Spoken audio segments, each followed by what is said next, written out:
할렐루야. 풍요로운 교회를 찾아봐 주신 모든 분들을 주님의 이름으로 환영하고 축복합니다. 저는 오늘 여러분들과 함께 하나됨의 의미를 깨닫는 것이라고 하는 말씀의 제목으로 함께 은혜의 말씀을 나누고자 합니다. 에베소서 주제를 한 문장으로 표현한다면 이렇게 표현할 수 있을 것 같습니다. 그리스도 안에서 교회의 일치와 화합 및 성도의 바른 신앙생활, 이렇게 함축해서 이야기할 수 있을 것 같아요. 저는 지난주에 에베소서를 크게 두 부분으로 나눌 수 있다고 말씀을 드렸습니다. 전반부에 해당하는 에베소서 1장에서 3장까지는 주로 교리 부분을 다루고 있었고, 또 4장에서 6장까지는 말씀의 실천 부분을 다루고 있었습니다. 그러나 이 두 부분은 서로 나뉘는 것이 아니라 서로 연결되어져서 말씀과 삶의 실천이 조화와 균형을 이루어야 한다라는 말씀을 함께 드렸죠. 그런 의미에서 오늘 말씀의 주제는 에베소서의 대주제 중에 하나인 일치와 화합에 관한 말씀이라고 할 수 있습니다. 오늘 본문을 함께 읽으셔서 아시겠지만 바울 사도는 참 특이하게도 짧은 본문 안에서 하나라는 단어를 7번이나 사용하고 있어요. 몸이 하나, 성령도 한 분, 한 소망, 주도 한 분, 믿음도 하나, 세례도 하나, 하나님도 한 분. 이렇게 하나라는 단어를 7번이나 사용하면서 하나라는 의미를 강조하고 있는 것입니다. 하나 되기 위한 노력은 아주 작게는 두 사람이 함께하는 가정에서부터 회사, 학교 또는 군대, 정치권, 크게는 나라, 더 크게는 세계가 하나 되어야 한다라는 생각은 그렇게는 하지만 그렇게 되는 것이, 그렇게 하나가 되는 것이 힘든 일인 것이죠. 여러분 한번 생각해 보세요. 여러분의 가정은 정말 하나가 됩니까? 좀 더 원색적으로 여쭤보자면 하나가 된다는 것이 과연 무엇일까요? 마음이 서로 맞는다는 말일까요? 어떻게 보면 같은 말을 하고 있음에도 불구하고 서로 그것을 다르게 해석하고 다르게 이해하는 그러한 일들도 참 너무나 많지 않습니까? 하나가 되는 모습은 아주 소단위에서도 하나가 되는 모습은 결코 쉬운 모습은 아닙니다. 그렇다면 교회는 어떻습니까? 교회도 하나가 되어야 한다라는 말은 많이 하지만 우리가 생각하는 하나 된다는 의미는 아마도 한 마음을 가지고 하나의 목표를 가지고 나아가는 것, 이것이 하나 되는 교회의 모습이라고 생각할 수 있을 거예요. 그런 의미에서 우리 교회는 하나 되는 모습의 교회일까요? 우리는 모두가 다 한 마음을 가지고 한 뜻을 가지고 한 곳을 향해 지향해 가는 그러한 하나 되는 교회일까요? 오늘 이거 본문 3절에 하나라고 하는 의미는 어떤 사회적 집단의 마음이 서로 맞는 것을 의미하는 것이 아니라 하나님의 영이 제공되고 있다는 의미에서 하나라는 의미예요. 예를 들어 드리겠습니다. 한 부모 밑에 여러 명의 자녀들이 있습니다. 모두 한 형제입니다. 이 형제들끼리는 늘 마음이 다 같은 마음인가요? 다 맞나요? 그렇지는 않죠. 서로 사랑하지만 싸우기도 하고 또는 서로 다투기도 하고 그렇죠. 하지만 이 형제들이 한 부모 밑에서 피를 나눈 형제라는 사실은 당연히 변함이 없습니다. 그 어떤 것으로도 이 사실을 바꿀 수는 없어요. 서로 마음이 맞지는 않더라도 그들이 한 형제라는 의미입니다. 그렇다면 오늘 우리가 함께 읽은 본문 3절의 말씀을 유심히 한번 보십시오. 평안에 매는 줄로 성령이 하나 되게 하신 것을 힘써 지키라 라고 말씀하고 있습니다. 하나 되기 위해서는 노력하라 라는 말씀이 아니라 이미 하나가 되었으니 이것을 지키려고 노력해라 라는 의미죠. 자, 그렇다면 여기서 하나라는 의미는 과연 무엇일까요? 바로 하나님의 구속의 은혜를 말하고 있습니다. 에베소서의 대주제인 성도의 일치와 연합은 하나님의 구속의 은혜 속에서 이미 이루어진 것이기 때문에 이미 하나님의 자녀로 부르심을 받은 하나님의 백성들은 성도의 일치와 연합을 위해서 서로 노력해야 한다라고 하는 겁니다.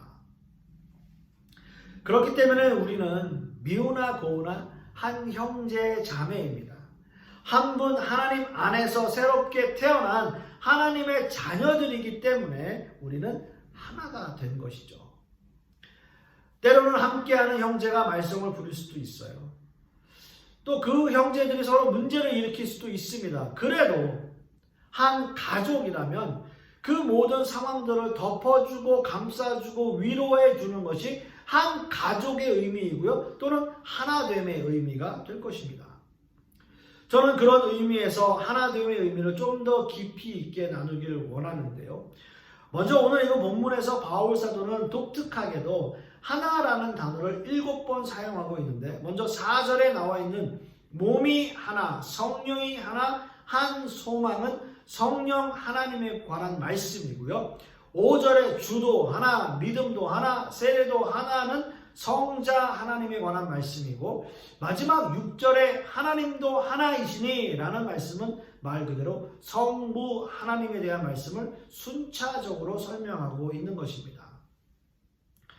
먼저 오늘 읽은 본문 4절의 말씀을 함께 보시겠습니다.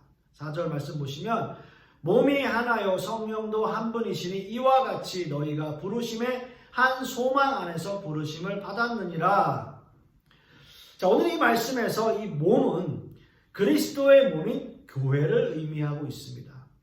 작은 의미에서는 이 땅에 존재하는 우리 한 사람 한 사람의 작은 교회부터 크게는 우주적인 교회, 천상의 교회를 의미하고 있는 것이죠.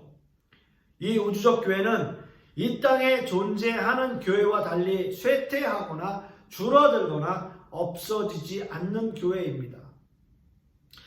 우리는 성령의 인치심으로 말미암아 하나님의 자녀가 되면 작게는 이 땅에 존재하는 작은 교회의 일원이 되지만 그보다 먼저 하나님 앞에 부르심을 받는 그 순간에 우리는 영원한 천상의 교회의 일원이 됩니다.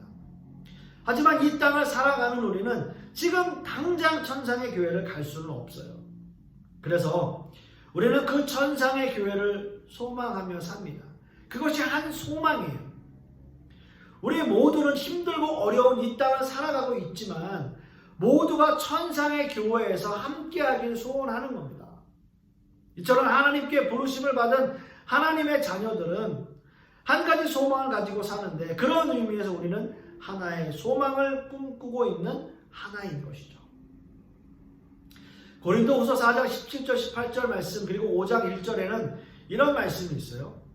우리가 잠시 받는 환난에 경한 것이 지극히 크고 영원한 영광에 중한 것을 우리에게 이루게 함이니 우리가 주목하는 것은 보이는 것이 아니요 보이지 않는 것이니 보이는 것은 잠깐이요 보이지 않는 것은 영원하니라. 만일 땅에 있는 우리의 장막집이 무너지면 하나님께서 지으신 집 곧 손으로 지은 것이 아니요 하늘에 있는 영원한 집이 우리에게 있는 줄 아느니라. 아멘. 이게 바로 우리의 소망입니다.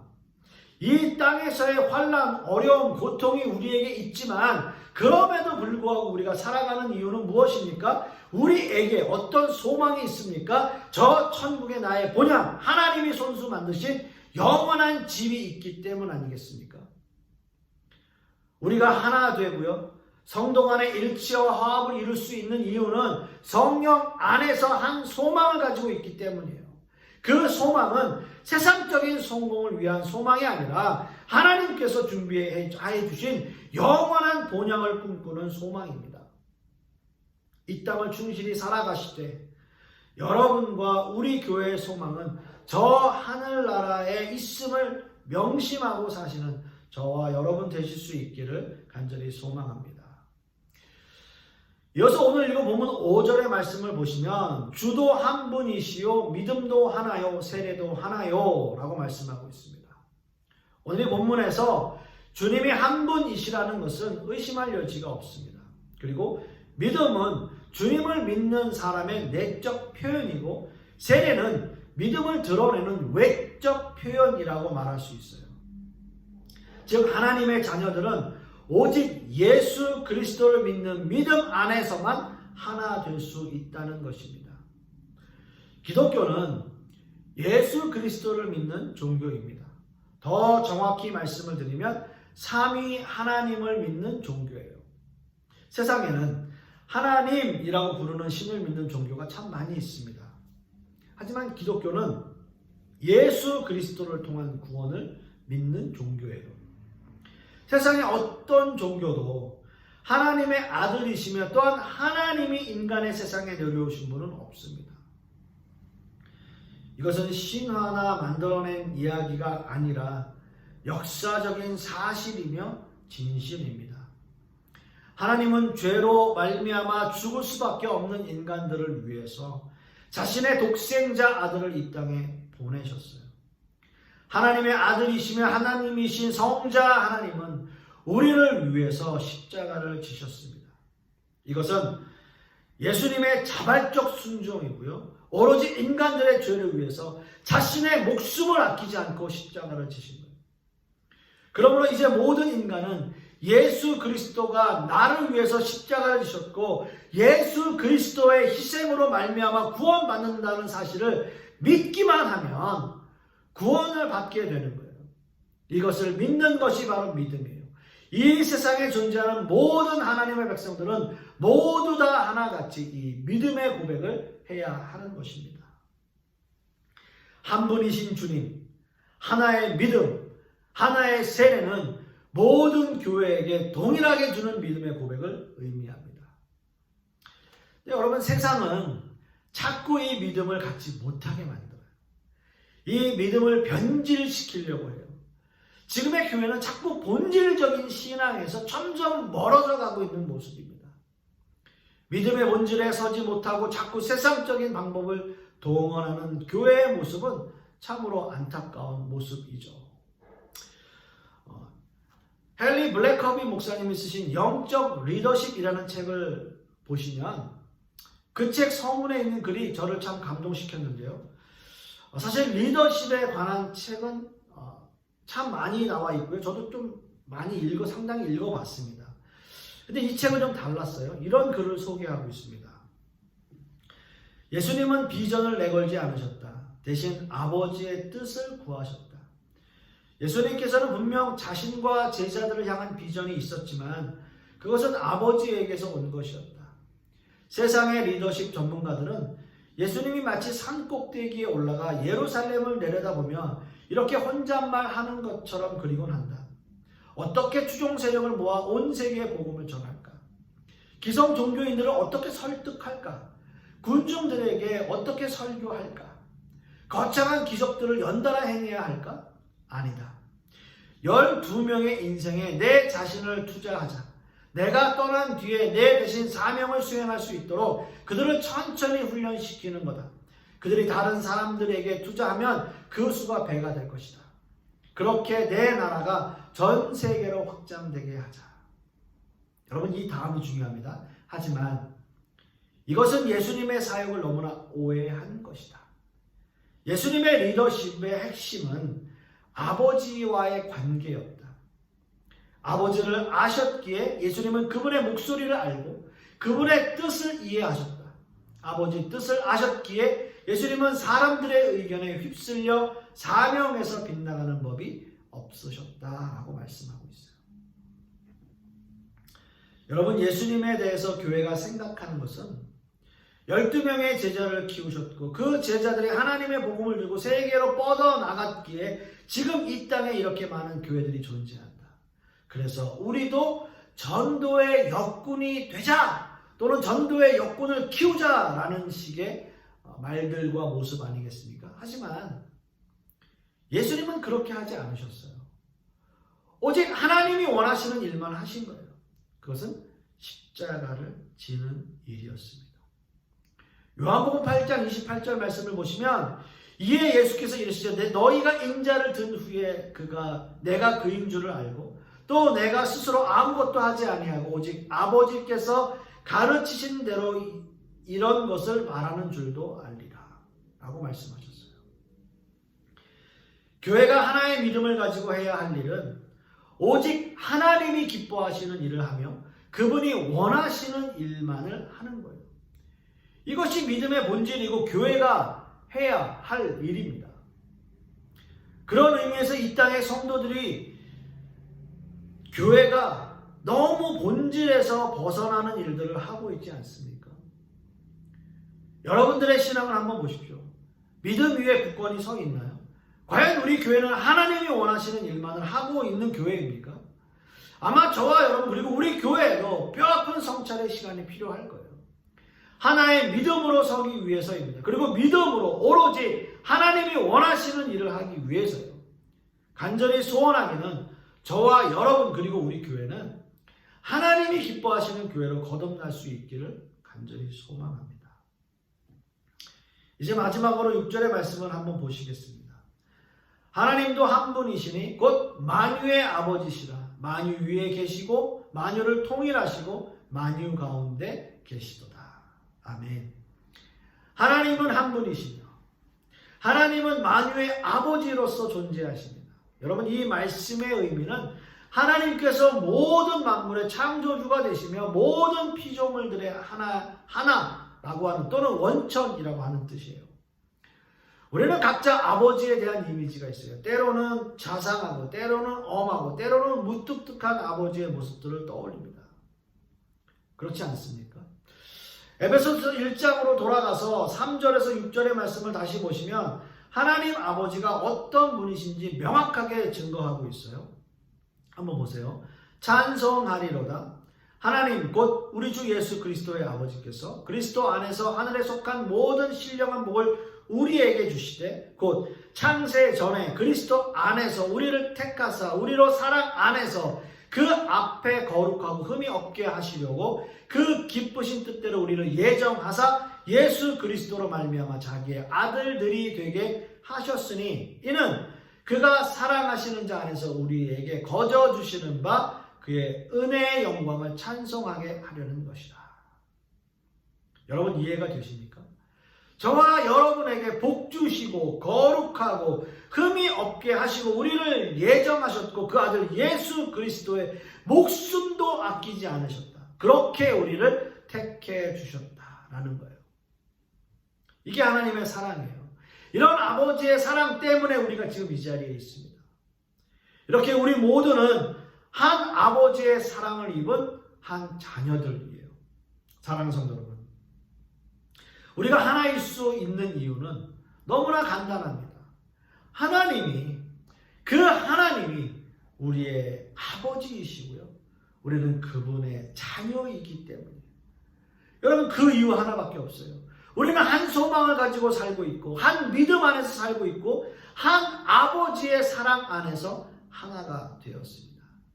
이 하나됨은 어느 누구도 끊을 수 없고요. 어느 누구도 방해할 수 없어요. 이미 우리는 하나이기 때문이에요.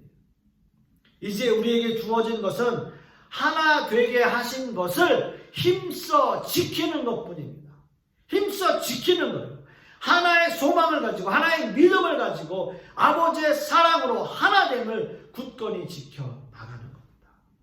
저는 간절히 소망하기는 이러한 하나됨의 모습으로 우리의 하나됨을 굳건히 지켜나가는 저와 여러분 되실 수 있기를 간절히 소망하겠습니다. 기도하겠습니다. 아버지 하나님, 오늘 말씀을 통해서 우리가 하나일 수밖에 없는 이유, 또 하나됨의 의미, 또는 하나님의 자녀됨의 의미를 다시 한번 깨닫게 하시니 진심으로 감사드립니다. 우리의 마음 가운데 하나님께서 자녀 삼아주시고 우리의 마음이 온전히 주님을 향해 있고 우리가 하나님의 자녀라고 하는 것을 다시 한번 생각하게 하여 주십시고 하나 되기 위해 노력하며 그것을 굳게 지켜나가는 우리 모든 성도님들 되게 하여 주시옵소서. 이번 한 주간도 그렇게 살아가기를 소망하며 예수 그리스도 이름 받들어 기도드렸사옵나이다. 아멘.